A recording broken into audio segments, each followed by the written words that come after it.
नमस्कार, म केयर सिंह खत्री। आज हामी कोडिया लेकतिर घुम्न आएका छौँ साथीहरूसँग। मेरो युट्युब च्यानलमा सब्सक्राइब र लाइक कमेन्ट गरिदिनु होला। अनि यो कोडिया लेकमा एकचोटि घुम्न आउनु होला साथीहरू। अर्ली मर्निङमा आउनुभयो भने अति नै राम्रो हुन्छ। हामी भने अलि अबेला आइयो। त्यसो हुँदा यहाँबाट हिमालहरू एकदम राम्रो देखिन्छ। यो पाल्पाको माथागढीमा पर्दछ।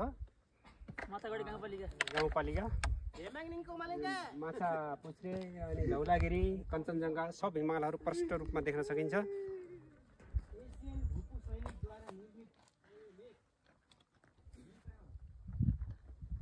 अनि हाम्रो साथीहरू छन् यहाँ, साथीहरूसँग घुम्न आएको हो आज शनिबारको दिन।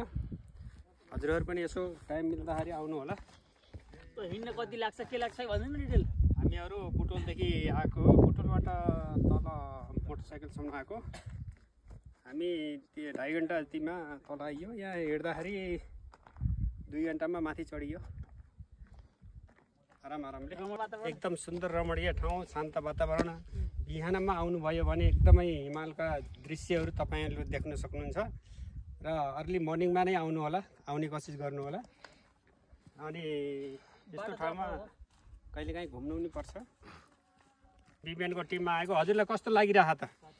एकदम रमाइलो स्वर्गमा गए जस्तो। साथीलाई कस्तो लागिरहेछ त हाम्रो हिमाल भाइलाई? एकदम रमणीय रहिरहेछ। यहाँको वातावरण हरियाली हेर्नुहोस्, यहाँ सबै देखिँदैछ यहाँबाट। तर चाहिँ एउटा समस्या के रहेछ भन्दा तलबाट पैदल यात्रा गर्नुपर्ने रहेछ। लगभग तपाईँको 1 घन्टा जति लाग्दो रहेछ यहाँ आउँदाखेरि। धेरै ठाउँको दृश्यहरू देख्न सक्नुहुन्छ यहाँ आएर। सबैजना एकचोटि घुम्न आउनु होला। त्यही छ, त्यही हो हामीले भन्ने। अरू के भन्छ? 36 मिटर रहेछ भनिदिनु सबैले नि।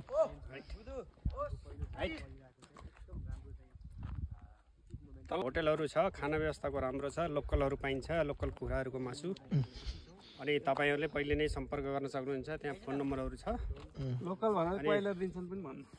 लोकल कोइलर होइन, लोकल पनि पाइन्छ खाना इच्छुक हुनेलाई। अनि यो 1836 मिटरको हाइटमा रहेछ। यो पाल्पाको सबैभन्दा अल्गो डाँडो नै होला।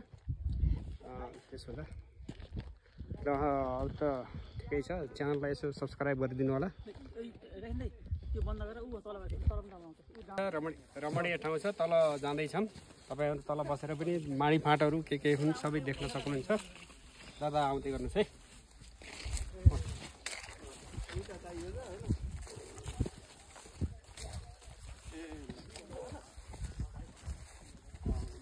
पाल्पाको माडी फाँट देखिरहेको छ यहाँबाट। हामी अब यता तलतिर भ्यू दृश्यहरू देख्न गइरहेका छौँ। हामी बसेको होटल त्यहाँ बिचमा पर्दछ। अनि यो माडी फाँट हो पाल्पाको एकदमै रमणीय ठाउँ। तपाईँ पनि आउनुभयो भने अवलोकन गर्नुहोस्। पाल्पाको सबैभन्दा अग्लो ठाउँ कोडिया लेक भन्ने ठाउँमा। भोलि बिहान भेट। यहाँबाट मैले देखाउँदैछु सबै दृश्यहरू। जङ्गलको दृश्य अति नै हरियो खाले जङ्गलहरू छ। यतापट्टि माडी फाँटहरू, यतापट्टि जङ्गलहरू। अनि यता त अप्ठ्यारो छ फेरि तल जाँदा पनि होइन। त्यसो हुँदा सबैभन्दा होसियार भएर घुम्नु होला। अप्ठ्यारो पनि छ ठाउँ। यता देखाउनु त यो माडी फाँटको भ्यू देखाउनु त। पाल्पा तानसेनको बजारमा अनि यो हिमालको दृश्यहरू हेर्नुहोस्। हिमालहरू र अहिले अवलोकन गर्नु। एकछिन टाइम निकालेर आउनु। अर्ली मर्निङ आउनु है सबै। म बताइदिन्छु तपाईँलाई ठाउँको हेर्नु।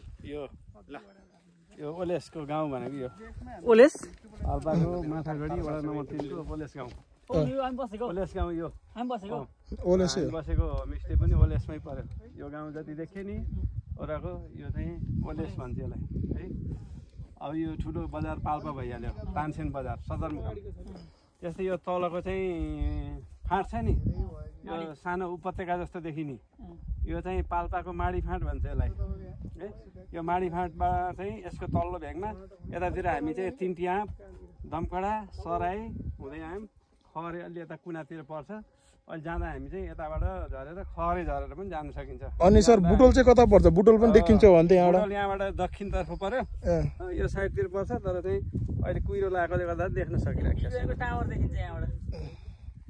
ल ठिक छ, भनेपछि तपाईँलाई आज यहाँ आएर रमाइलो लाग्यो होइन? रमाइलो लाग्यो, म त पहिला पनि आएको थिएँ होइन, यो रमाइलो छ भन्ने त थाहा थियो। जियोस् तपाईँको केही समय हिँडाइ भए पनि होइन, अहिले यहाँ आएपछि आनन्द महसुस गर्नुभयो होला? सब थकान मेटेर एकदमै आनन्द हुन्छ मन। यहाँले पहिला चाहिँ यो छन् यो जङ्गलहरूमा गाई बस्तु चराउँदै गर्नु त? होइन, यहाँ होइन, कता हो त? पहिले चाहिँ यो तलैदेखि हिँडेर आउनु पर्थ्यो, सराईदेखि अथवा खरेदेखि, अब यतातिर सत्यवती भन्छ, सत्यवतीतिरबाट हिँडेर आउनु सकिन्थ्यो। अहिले चाहिँ यहाँसम्म गाडीमा आउने सुविधा छ, त्यसले गर्दा पहिलाभन्दा त धेरै धेरै सजिलो छ यहाँ आउनलाई। अनि दादा सर तपाईँलाई यहाँ आउँदा केही दुःख कष्ट भयो कि भएन? अझै त्यस्तो अप्ठ्यारो भएन, बाइक मजाले आयो, बाइकमा आयो, ओलेसको गाउँमा बसियो, एउटा होटलमा बसियो, आनन्द लियो। अनि बिहान अलि अबेला उठेर आइयो हामी, अलि चाँडै आएको भए अझ यता दक्षिणतर्फको पनि भ्यू हेर्न पाइन्थ्यो। ढिलो गर्नाले यो दक्षिणतर्फको भ्यू हेर्न सकिएन, यताबाट बुटोल भैरवा सुनौली नौतनासम्म यताबाट देख्न सकिन्थ्यो। हजुरलाई बुटोलदेखि यहाँ कोडे लेक आउनुलाई कति समय जति लाग्यो होला?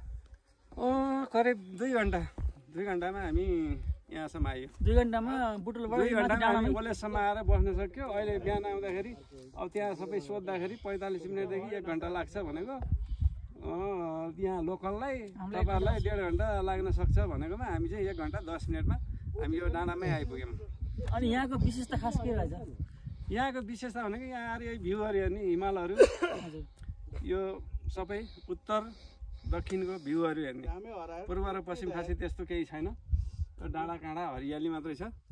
खास भ्यू भनेको उत्तरतर्फको हिमाल र दक्षिणतर्फको बजार। अनि हाम्रो केयरसिंह खत्रीको युट्युब च्यानल चाहिँ सबैजनाले सब्सक्राइब गरिदिनु होला। अनि हाम्रो केयरसिंह खत्रीजीलाई म एउटा क्वेसन सोध्न गइरहेको छु, जुन यो हामी लेकमा आइरहेको छौँ, यो कौडे लेकको लेक, अनि कौडे लेकको नाम राख्नुको कारण चाहिँ के रहेछ?